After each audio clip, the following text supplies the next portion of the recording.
여러분 잘 지내셨습니까? 제가 엊그저께 병원에 다녀왔어요. 지난주는 이 보호대 찬 거 보셨죠? 원래 이번 주가 같이 차야 돼요. 근데 그 보호대를 끌어내고 의사 선생님이 제 손을 꽉 이렇게 올리시더니 차도가 너무 좋대. 차도가 좋아서 이제 조금 풀고 다녀도 되겠다. 그렇지만 높이 들지 말고 이 어깨 아랫부분만, 요즘 제가 하는 운동이 이거예요. 어깨 손 흔드는 거 이렇게 하는 거. 이렇게. 그래서 갑자기 막 넘어지거나 급하게 막 팔을 딛거나 어깨 위로 올리지 않는 선에서는 좀 활동하시면 되겠습니다 라고 해서 여러분들에게 이뻐 보이기 위해서 풀고 왔어요. 괜찮죠?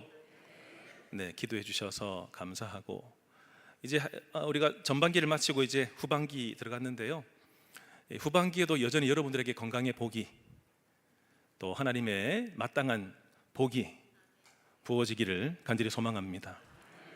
아멘 하신 분에게 하나님의 당장의 그 복을 주시고, 지금 뒤늦게 아멘 하신 분에게 내일 오후 2시쯤 복이 부어지게 될 줄로 믿습니다.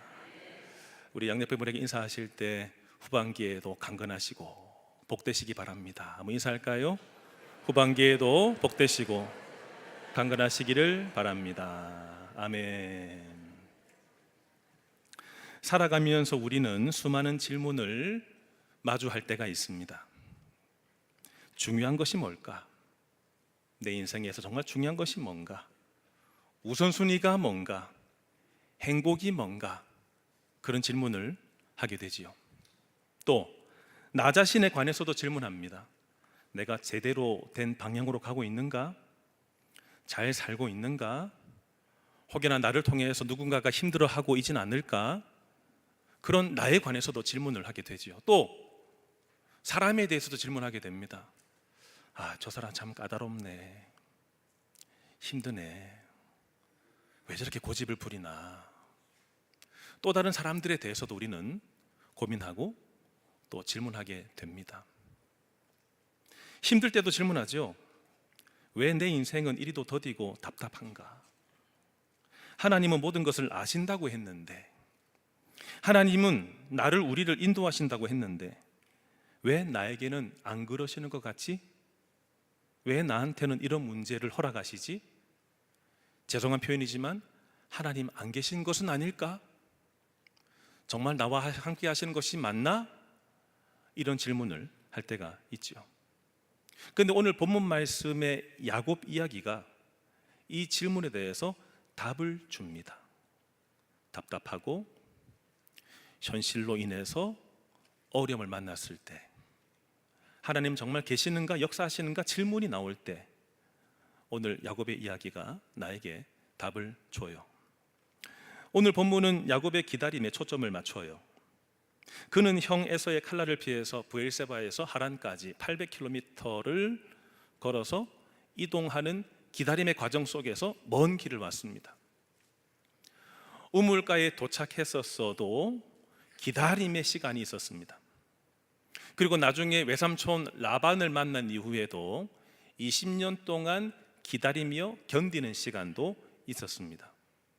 하나님은 왜 이렇게 즉각적으로 답을 찾기 바라고 즉각적으로 이루어지기 바라는 야곱의 심리나 마음에 반해서 왜 기다림의 시간을 지나게 하실까요? 야곱에게 이 질문이 일어났듯이 우리에게도 왜 하나님은 기다리게 하실까요? 문제 좀 빨리 좀 풀어주시지, 건강도 속히 좀 회복시켜 주시지, 자식들 빨리 신앙의 길로 이끌어 주시지, 왜 이렇게 더디게, 왜 이렇게 오랜 시간을 지나가게 하시는가? 기다림이라고 하는 것은 인간의 계산이 멈추고 하나님의 주권적인 섭리가 교차하는 순간, 하나님의 나의 계산이 많았는데 이것은 점점 낮아지게 하시기 위해서 기다리게 하시고, 하나님의 주권적인 섭리가 점점 높아지게 하시기 위해서, 이것이 교차하는 지점을 만드시기 위해서 하나님은 기다림의 시간을 허락하신다는 것입니다. 단순한 지연의 때가 아니라 기다리면서 우리를 영적으로 성숙하게 하시고 기다리면서 하나님을 신뢰하는 삶을 살 수 있도록 하나님께서 그 기다림의 시간을 허락하시는 거죠. 여러분 잘 아시는 찬양이 있어요. 주님의 뜻을 이루소서. 내 뜻을 이루고 싶어하는 사람에게는 저는 공감 안 되는 가사예요. 그런데 이제 두 손 두 발 다 들고 난 이후에 하나님의 뜻이 우선이구나 라고 생각하게 된다면 이 찬양을 고요히 잠잠히 부르면 마음 가운데 큰 감동이 있어요. 한번 여러분 이 가사를 생각하면서 한번 불러볼까요? 주님의 뜻을 이루소서. 고요한 중에 기다리니 진흙과 같은 날 빚으서 주님의 형상 기도하는 마음으로요. 다시 주님의 뜻을 이루소서. 주님의 뜻을 이루소서. 고요한 중에 나의 소리를 들어보세요. 진흙과 같은 날 빚으서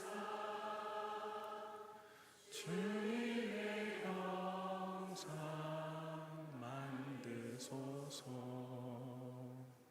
아멘이십니까? 주님의 형상을 만드시기 위해서 하나님 우리에게 기다림의 시간을 허락하시는 거죠. 야곱이 우물가에 도착해서 목자들과 대화를 나누던 중에 라반을 아는가 안부를 묻고 안다 잘 지낸다 한 이후에 손가락을 가리키더니 저기 라반의 딸 라헬이 오고 있네요. 보니까 라헬이 양떼를 이끌고 오고 있는 중이죠. 제때에 맞게 우물가에 도착을 한 겁니다. 근데 당시에는 남성들이 주로 양떼를 몰았는데 여성인 라헬이 양떼를 몰고 오고 있다고 하는 것은 우리로 하여금 짐작하게 합니다. 라반에게는 아들이 있었다 없었다요? 없었을 것이다. 아니면 아들이 있었어도 나이가 어렸을 것이다 라고 짐작을 해볼 수 있어요. 어쨌든 아들들이 없으면 딸들이라도 그 일을 해야 되겠죠. 양떼를 이끌고 쭉 오고 있는 것입니다. 라헬의 등장은 야곱의 인생을 송두리째 바꿔놓고 말았습니다. 하나님은 그녀를 만나게 하시는 어쩌면 하나님의 세밀한 타이밍에 이 여인이 야곱에게 가까이 다가오고 있는 겁니다. 라헬과 외삼촌의 양을 보고는 여러분 야곱 어떡합니까? 그의 행동에서 우리는 야곱의 마음을 읽을 수 있어요. 야곱이 도대체 어떤 마음으로 저런 행동을 했나? 라헬을 보고 그 양떼를 보더니요 곧바로 우물 입구에 가서 우물을 막고 있던 돌을 굴려내서 양떼에게 물을 먹였습니다. 지난주 말씀을 기억해 보시면 우물의 입구를 막고 있던 이 돌이 가벼웠습니까? 무거웠습니까? 작았습니까? 컸습니까? 산에 장정들이 여러 명 달라붙어야지만이 거의 굴려낼 수 있을 정도의 엄청난 무게였습니다.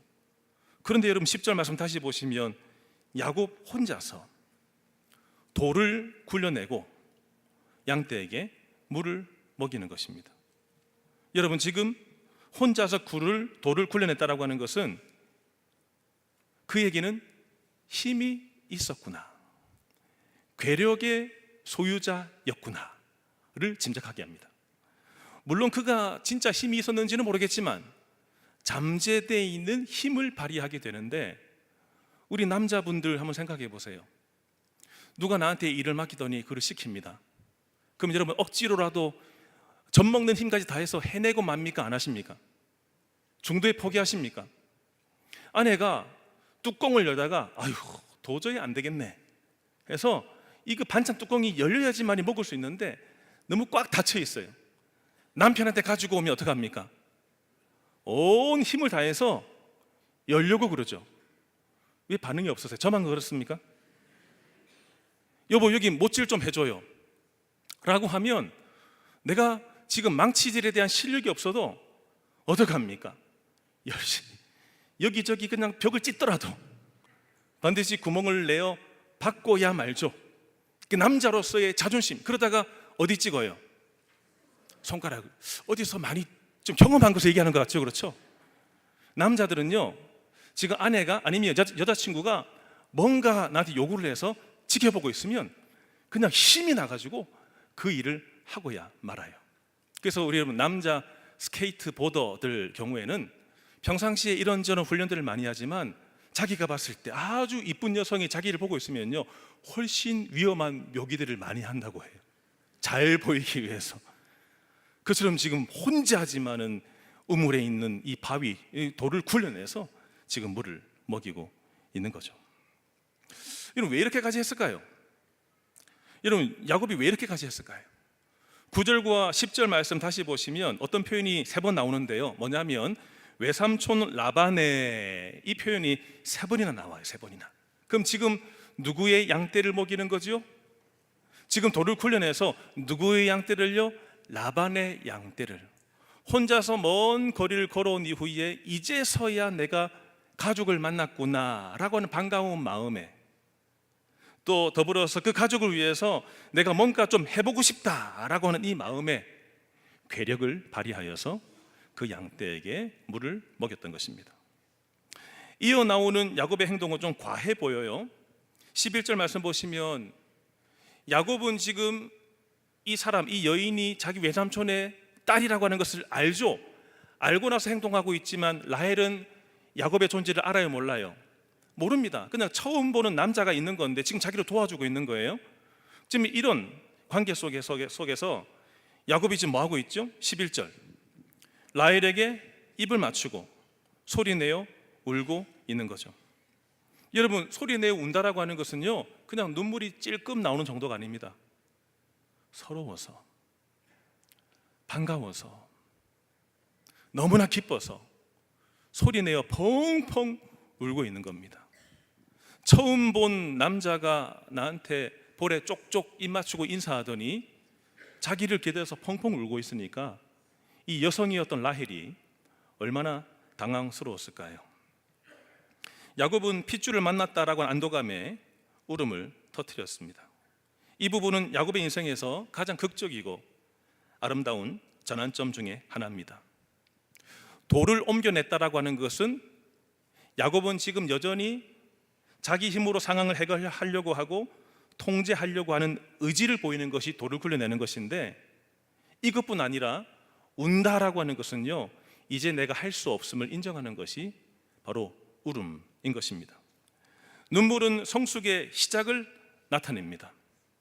저를 비롯한 우리 형제분들은 어릴 때부터 교육을 받아왔습니다. 남자는 울어도 돼요? 울면 안 돼요? 남자는 울면 안 된다라고 하는 교육을 늘 받아왔습니다. 그래서 여러분들 남편들 우는 거 보신 적 있으세요? 없으세요? 대답 좀 해보세요. 여러분들 남편들 우는 거 보신 적 있으세요? 없으세요? 가능한 안 울려고 합니다. 드라마 보다가 눈물이 나오려고 해도 살짝 고개를 돌리고 안 온 척 하다가 빨리 순식간에 닦고 치웁니다. 그러니까 울음을 안 보여주려고 하지요. 또 어른은 울면 안 된다라고 해서요 남자들이 힘들어도 잘 울지 못하고 있어요. 얼마 전에 제가 기사를 보고 참 마음이 안타까웠는데요. 요즘 남자분들 특별히 이제 막 결혼한 신혼부부들 중에서 남편들이 있죠. 30대 40대 그리고 애들이 어린 집에 키우는 남자들이 있죠. 그 남자들이 퇴근한 이후에요 아파트 주차장이 주차한 이후에 바로 집으로 안 올라간답니다. 감정을 추스린다고 직장에서 상사에게 갖가지 모욕도 듣고 쪼인도 당하고 경쟁 치열하게 지내오다가 이렇게 죽을 상하고 집에 올라가면 내 마음도 안 편하기 때문에 잠시 내 감정과 마음을 추스린다고 지하 주차장에 좀 앉아 있답니다. 앉아 있다가 집으로 올라간다. 내 마음이 좀 추스려지면 집으로 올라간다라고 제가 기사를 듣고 오늘날 우리 3040 물론 어른들도 마찬가지지만 3040의 이 남자들이 많이 외롭고 버겁고 힘들구나 그렇게 생각하게 되었어요. 근데 여러분 요즘에 최신에 지어진 아파트들은 좋지 않은 게요, 남편 차량 번호가 지하 주차장에 딱 들어가면 집에서 벨이 울린대요. 띠링띠링띠링. 그러면 이 소리를 듣고 남편 왔구나. 근데 한참 안 올라와. 그러면 굳이 또 전화해가지고 왜 안 올라오냐고 다그치는 아내들이 있대요. 여러분 혹여나 남편이 늦게 올라오셔도 기다려 주시기를 바랍니다. 아, 마음을 추스리는구나, 감정을 새롭게 하고 있구나, 남편에게 좀 골방을 좀 내줘야 되겠다, 좀 추스리고 올라올 수 있도록. 그래서 남자들은 잘 울지 못해요. 그런데 여러분 여기서 운다라고 하는 것은 내 마음이 반응한다라고 하는 뜻이고, 여기서 운다라고 하는 것은 내 영혼이 무뎌지지 않았다라고 하는 증거가 눈물이에요. 저는 우리 자매님들 뿐 아니라 우리 형제분들 하나님 앞에서 많이 우시기를 바랍니다. 이 눈물을 통해서 내 마음이 씻겨 나가는, 하나님이 내가 너와 함께하고 있다라고 하는 이 안도감을 가질 수 있는 이 희열의 기쁨의 눈물이 있으시기를 주님의 이름으로 축원합니다. 라헬은 놀랬겠죠. 남자가 갑자기 입을 맞추고 통곡하니까 얼마나 놀랬겠습니까? 그러나 곧바로 야곱이 자신이 누구인지를 밝히자 곧바로 자기 아버지 라반에게 달려가서 자초지종을 설명합니다. 그때 들은 라반이 곧바로 달려오게 되는데요, 13절 상반절 말씀 보시면은 라반이 이 조카를 입맞추고 또 환영하며 자기 집안으로 인도해 드리고 있어요. 지금 라반과 이 조카는 만난 적이 있을까요, 없을까요? 처음 만나는 거죠. 그리고 여러분 자기 여동생 리브가는 야곱의 어머니잖아요. 그러니까 자기의 여동생과 헤어진 지가 몇 년이나 지났을까요? 몇 년이나? 1년? 10년? 20년? 10년, 20년 만에 자기 여동생의 아들을 만나도 반갑겠지만 무려 97년 만에 이 조카를 만나게 되는 겁니다. 왜냐하면 이삭이 40세에 그 어머니 리브가와 결혼을 했고, 지금 그 야곱이 자기 아버지를 떠날 때가 아버지 나이가 137세였어요. 그 숫자를 본다면 97년 만에 이 조카를 마주 대하게 되는 거지요. 아마 감회가 깊었을 거예요. 야곱은 자신이 집을 떠나올 수밖에 없었던 모든 사정을 다 얘기해요. 내가 왜 달아나게 됐는지, 그리고 이 광야에서 베델에서 하나님 만난 얘기, 이런 얘기를 다 들었겠죠. 그러자 삼촌 라반이 뭐라고 답해주고 있습니까? 여러분 14절 말씀 보시면 너는 참으로 내 뭐라고요? 혈육이다. 너는 내 혈육이 맞구나. 이 의미가 뭘까요? 내 혈육이란 단어가요, 연계되는 본문은 어디냐면 창세기에 나와요. 창세기 앞에 보시면 아담이 처음으로 하와를 만났을 때 뭐라고 외치게 됐죠? 너는 내 뼈 중에 뼈고 살 중에 살이다. 이게 지금 혈족. 네가 정말 나의 혈육이구나. 이 말은 가족으로 받아들이겠다, 이런 선포였던 거죠. 조카를 보니까 불쌍해 보여요. 안쓰러워요. 조카를 보니까 혈육으로서 책임감이 느껴졌어요. 그래서 그 조카를 받아주고 있는 거죠. 근데 이 마음은 누가 주신 마음일까요? 하나님이 주셨기 때문에 그렇게 받아들이고 있다. 참 좋게만 이해하고 넘어가면 너무 좋겠는데, 성경학자들은 또 안티적인 어떤 의견들을 내놓습니다. 어떤 성경학자들은 아니야, 지금 좋은 마음으로 선대만 하고 있는 것이 아니라 뒤에 이어지는 것 봐. 그의 조카를 나중에 노동시키고 일시키잖아. 그러니까 여기서 지금 너는 내 혈육이다라고 말할 때는 좋지 못한 마음이 있어. 어떤 마음이 있냐면, 처음에 라반이 아브라함의 종을 만났을 때 낙타 몇 마리요? 또 금은보화를 얼마나요? 그냥 싸가지고 왔습니다. 그랬더니 이 종이 라반한테도 엄청난 지창금을 주고 선물을 준 이후에 여동생을 데려갔거든요. 그러니까 지금 재력가의 아들이 오고 있다라고 하니까 달려갈 때 내심 어떤 마음이 들었을까요? 야, 또다시 스포츠카를 얻을 수 있겠구나, 또다시 내가 재물을 얻을 수 있겠구나, 이런 마음으로 달려왔다라고 보는 학자들도 있습니다. 그런데 웬걸요?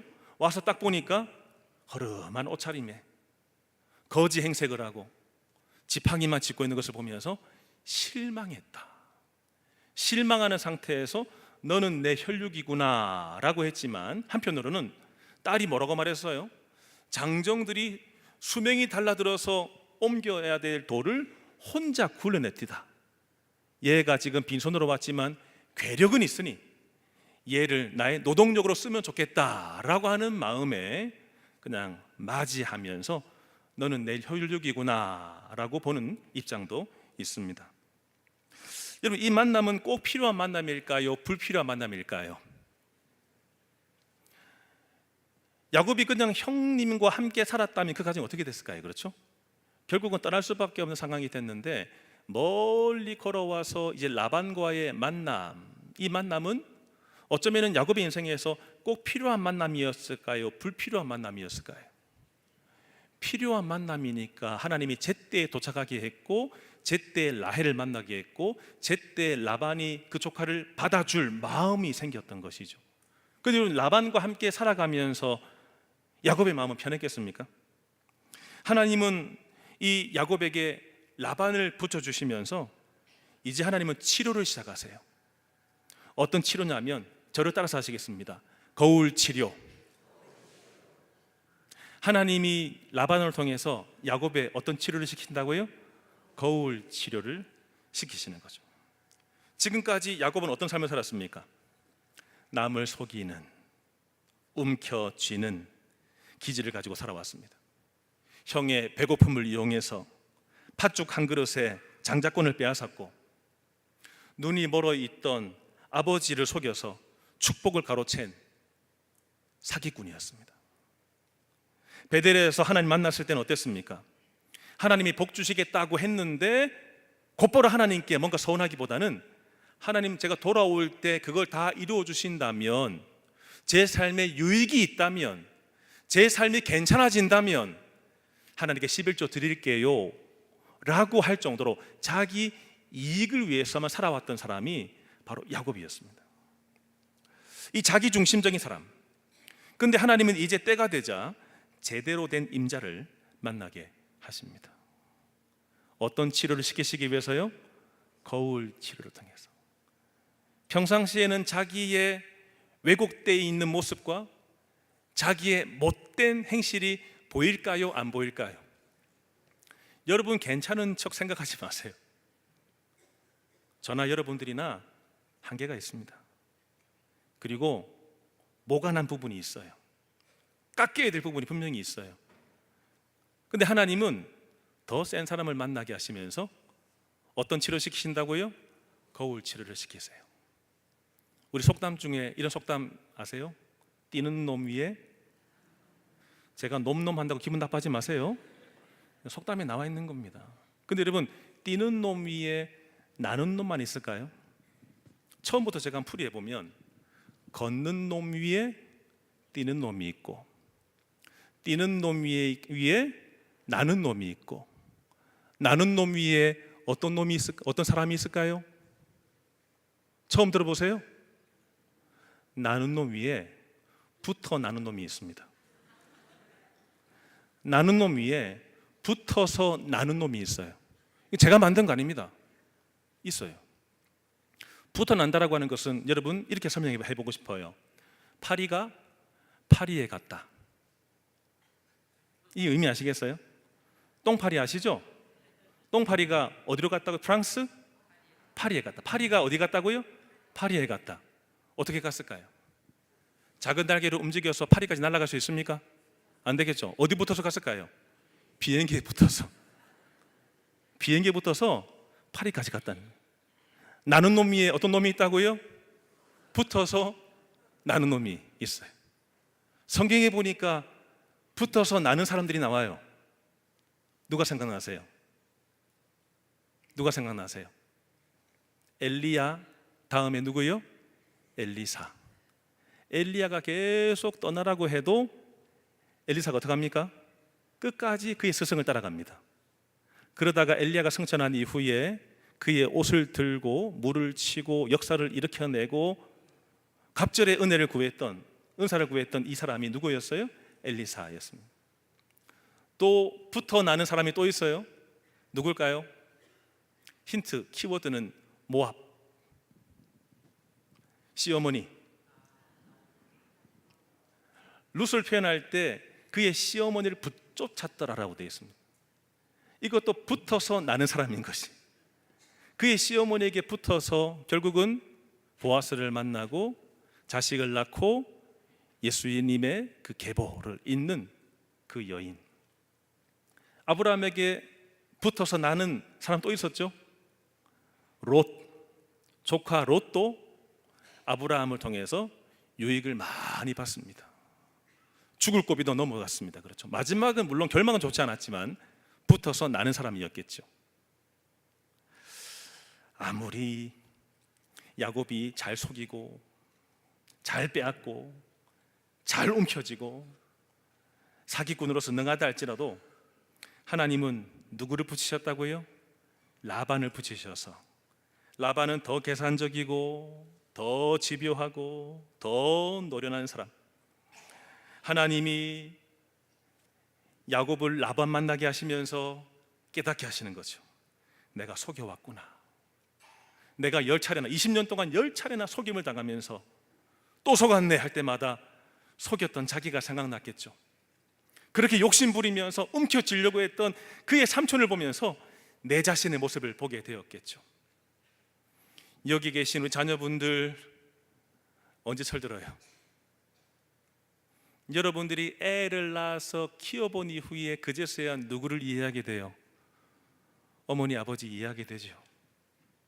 아버지에게 어머니에게 몹쓸 소리를 하고 가슴에 대못을 받고 그렇게 힘들게 했을 때 나는 내가 잘나서 그렇게 다 생각했는데 똑같은 자식을 낳아서 당해보니까 어떤 마음이 들어요?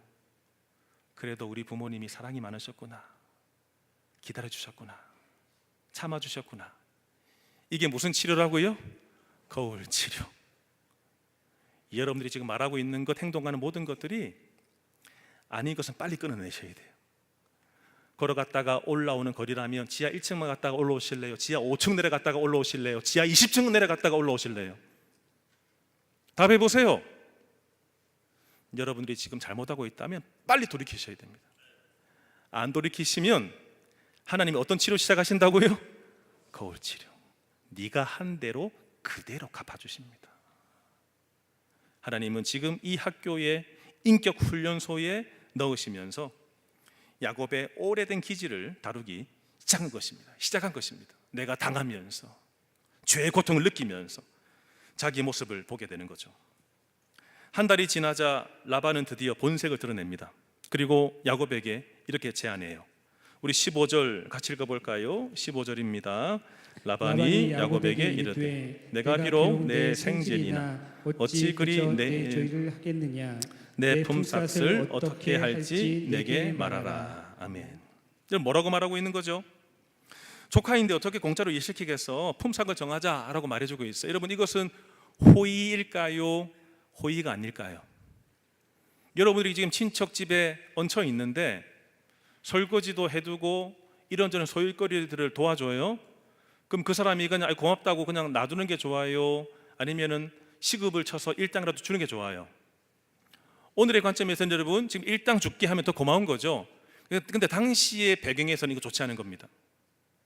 당시의 배경에서는요, 가족이나 친지들이 고대 이 법에 따르면 가족이나 친지들이 일할 때는 비용을 지불하지 않는 겁니다. 그냥 일손을 도와주는 거예요.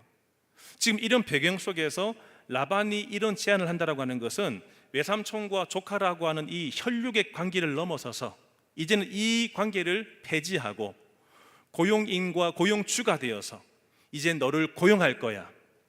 너한테 대가를 지불하면서 너의 노동력을 내가 이제 착취할 거야. 이런 마음에서 내가 너한테 얼마 줄까? 나를 위해서 일해라 라고 하는 제안을 하고 있는, 나쁜 제안을 하고 있는 이 모습입니다.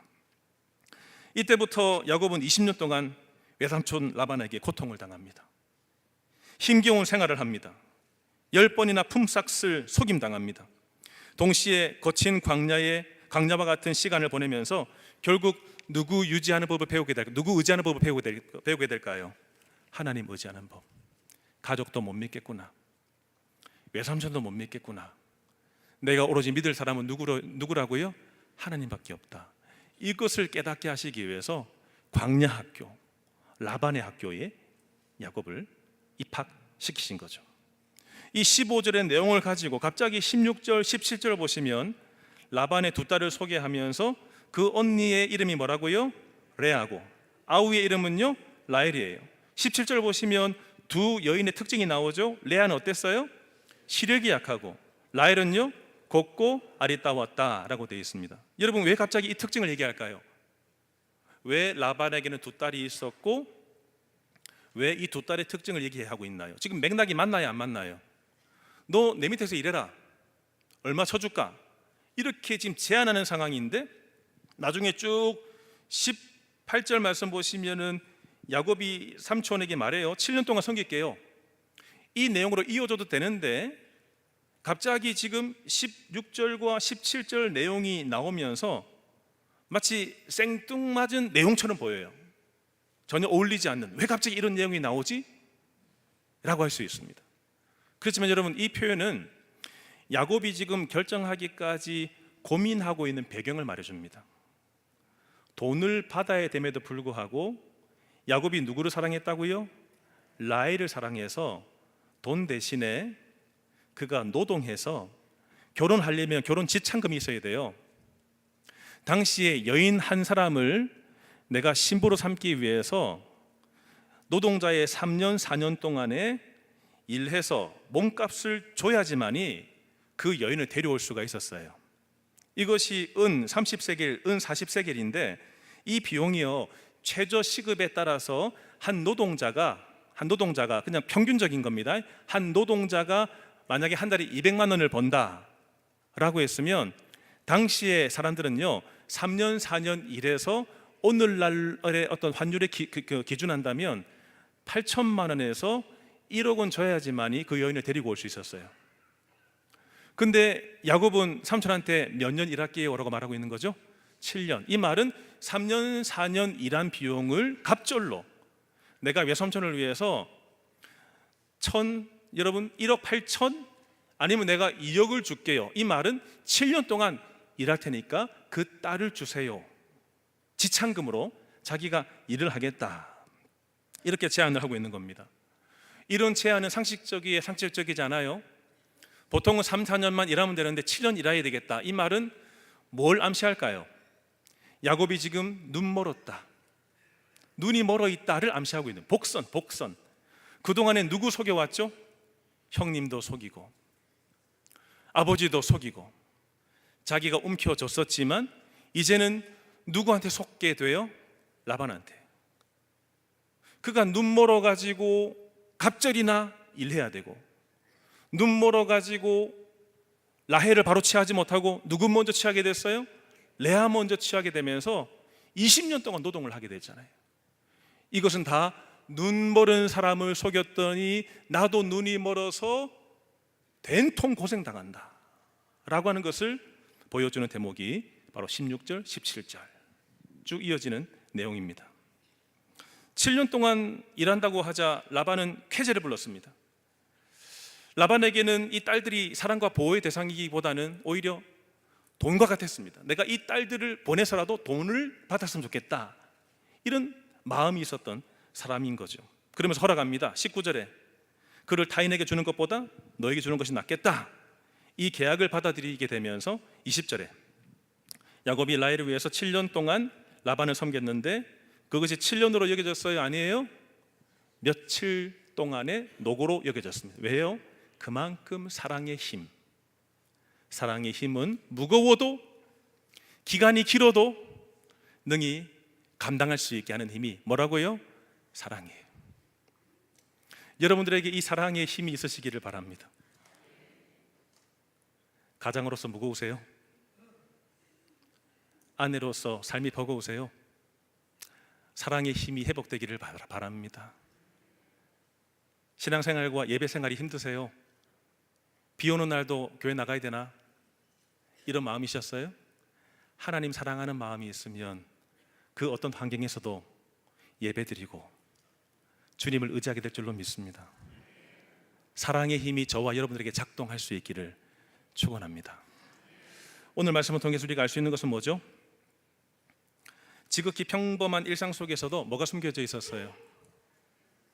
오늘 답이 딱 앞에 나와 있죠? 지극히 평범한 일상 속의 생활 속에서 누구의 손길이 숨겨져 있다고요? 하나님의 손길이 숨겨져 있어요. 오늘 본문 내용 쭉 보실 때 하나님의 기적이 보이세요? 물론 복선으로 깔고 있는 것들은 있어요. 그렇죠?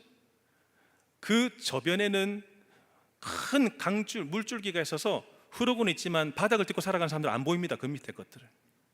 우리가 살아가는 이 삶도 그냥 일상생활 속인데 하나님의 섭리가, 하나님의 손길이 스며들어 있다는 것입니다. 저는 씨앗을 볼 때마다 참 신비로워요. 씨앗을 그냥 땅에 떨어뜨리기만 했는데 얘가 때에 맞게 싹을 내더니 줄기를 내고 우리가 먹을 수 있는 결실이 돼요.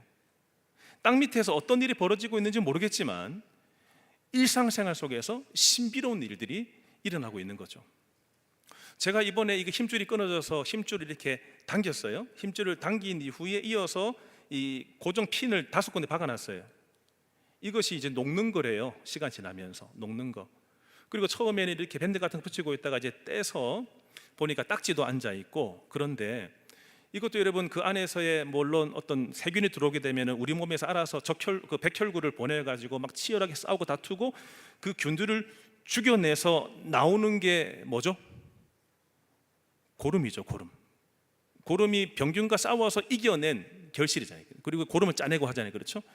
그리고 딱지가 않고 이런 것들도 너무나 신비롭지 않으세요? 신비로운 일이죠. 애기들이 자라는 거 신비롭지 않으세요? 태어났을 때는 그냥 이만했는데, 그렇죠? 태어난 거 이만했는데 나중에 쑥쑥쑥 자라더니 아버지보다 더 커 있어요. 그렇죠? 아버지보다 더 커 있고 너무나 신비롭지 않으세요? 하나님의 신비는 야곱을 다듬으시는 것도 신비롭습니다. 기다리게 하시면서 하나님은 사람을 빚어 나가시는 거죠. 하나님은 우리에게도요 빚어 나가십니다. 예기치 못한 만남을 허락하시면서 내가 왜 저 사람을 만났나? 내가 왜 그런 말을 들어야 되나? 내가 왜 그런 대우를 받아야 되나? 우리는 누군가를 만나게 되면서 갑작스러운 사건을 만나게 되면서 병원에 갔더니 이런 증상이 있습니다. 가슴이 콩닥콩닥 하다가 뚝 떨어지는 것 같죠? 큰일이다. 하나님은 갑작스럽게 사건을 만나게 하시면서 우리를 힘들게 하는 라반과 같은 사람을 만나게 하시면서 이런 것들도 우연이에요? 우연이 아니에요? 우연이 아니에요. 하나님이 어떤 치료시키시기 위해서 만나게 하신다고요? 거울 치료를 시키시기 위해서 그런 사람을 만나게 하신다는 것입니다. 이런 과정이 있을 때 뭐가 필요할까요? 갑작스러운 상황, 라반과 같은 사람 만나서 소갈이 할 때 우리에게는 뭐가 필요할까요? 최 목사는 어려운 질문 한다 안 한다? 우리에게 뭐가 필요하죠? 앞에서 나와 있잖아요. 기다림. 내가 어떤 경우를 만나도 조급하게 나에게 능력도 없으면서 막 달려들고 빨리 해결하려고만 하는 것이 아니라, 조바심 내는 것이 아니라 뭐 하는 시간이라고요? 인간적인 계산을 다 내려놓고 하나님의 주권적인 섭리가 교차하는 순간, 이것이 뭐였다고요? 기다림. 하나님은 기다리게 하시는 분이십니다.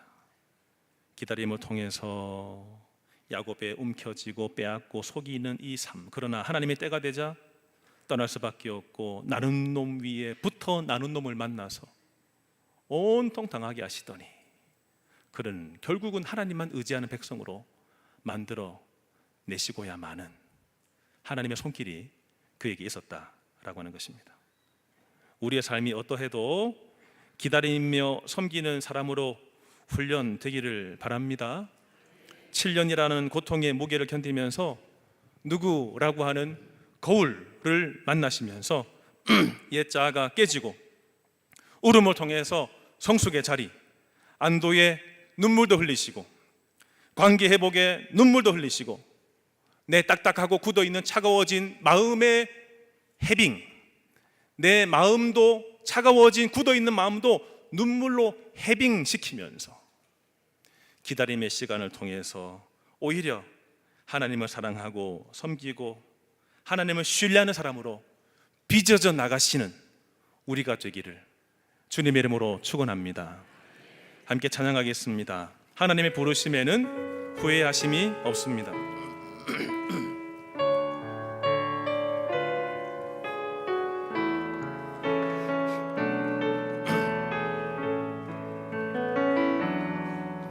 하나님의 부르심에는 후회하심이 없네. 내가 이 자리에 선 것도 주의 부르심이라. 하나님의 부르심에는 결코 실수가 없네. 나를 부르신 하나님의 신실하심을 믿네. 날 부르신 듯 내 생각보다 크고 날 향한 계획 나의 지혜로 증량 못하나 가장 좋은 길로 가장 완전한 길로 오늘도 날 이끄신 작은 나를 부르신 뜻을 나는 알 수 없지만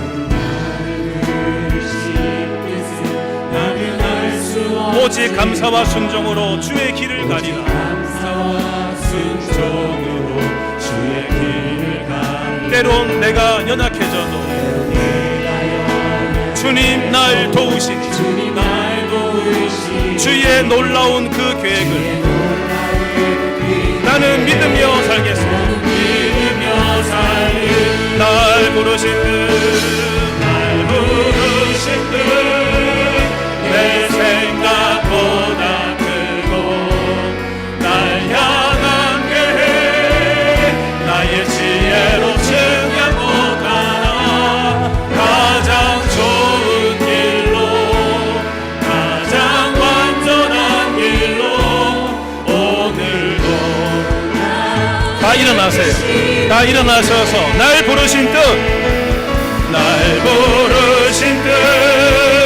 내 생각 날 향한 그분의 계획이 날 향한 계획 나의 지혜로 증량 못하나 가장 좋은 길로 가장 완전한 길로 오늘도 날 이끄신 믿네. 가장 좋은 길 가장 좋은 길로 가장 완전한 길로 신실하신 주를 찬양해. 기도할 거예요. 첫 번째, 하나님 평상시 일상 속에 숨겨져 있는 하나님의 손길을 알게 하여 주시옵소서. 두 번째, 어떤 사람을 만나든 하나님은 거울 치료를 시키신다. 내가 혹여나 거센 사람을 만나고 힘든 사람을 만났다 할지라도 내가 과거에 그랬구나. 회개하고 돌이키고 온전한 자아와 인격과 기질로 다듬어 주시옵소서. 기다림의 시간을 통하여 하나님의 주권을 받아들이게 하여 주시옵소서. 같이 기도하겠습니다. 하나님 아버지, 오늘도 함께 주의 말씀을 듣고 나누었습니다. 기다림 속에 숨겨져 있는 하나님의 손길을 보게 되었습니다. 내 일상생활 속에서, 내 평상시의 평범한 일상생활 속에서도 하나님의 섭리를 보게 하여 주시옵소서. 평범한 일상 속에서 하나님의 섭리를 보게 하여 주시옵소서. 만남과 반복되는 일상 속에서 숨겨져 있는 하나님의 손길, 숨겨져 있는 하나님의 손길을 알게 하여 주시옵소서. 주님은 나를 기다리게 하십니다. 기다림이라고 하는 것은 인간적인 계산과 하나님의 주권적인 아버지 섭리를 교차하는 지점이 바로 하나님의 기다림의 시간인 줄로 믿습니다. 기다림을 통해서 믿음이 훈련되게 하여 주시옵소서. 나의 조급함을 내려놓게 하소서. 하나님의 때를 신뢰하게 하소서. 인내로 순종하게 하여 주시옵소서. 나의 모관한 자아와 인격과 기질이 깎이고 다듬어지게 하여 주시옵시고, 주님 안에서 온전히 치유받을 수 있도록, 오늘의 법될 수 있도록 도와주옵소서. 날 부르신 뜻 내 생각보다 크고, 날 향한 계획 나의 지혜로 증량 못한 가장 좋은 길로, 가장 완전한 길로, 오늘도 난 가장 좋은 길로, 가장 좋은 길로, 가장 완전한 길로, 오늘도 난. 우리 찬양대는 가만히 계시고, 여러분들만, 성도 여러분들만 가장 좋은 길로, 가장.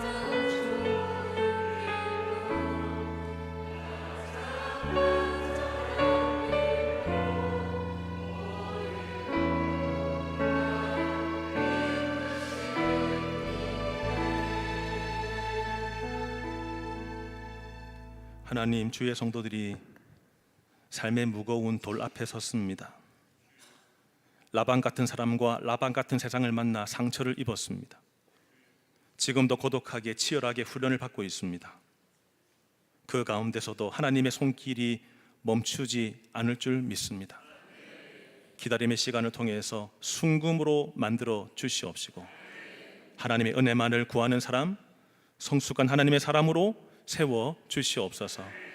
지금은 우리 주 예수 그리스도의 은혜와 하나님 아버지 크신 사랑하심과 성령의 인도 교통 충만하심이 평범한 일상생활 속에서 하나님의 섭리를 보고 기다림의 시간을 통해 믿음의 훈련, 하나님 신뢰하는 훈련이 계속되어지기를 간절히 바라시는 온 성도들 머리 위에와 가정과 삶들과 자녀들 위에, 특별히 고단한 삶을 살면서 울고 싶어도 울지도 못하고 힘겹게 눈물을 삼키고 있는 특별히 우리 형제들, 남자 성도들 위에, 오늘 등록한 김문정 성도님 위에 이제부터 영원토록 함께 있을지어다. 아멘.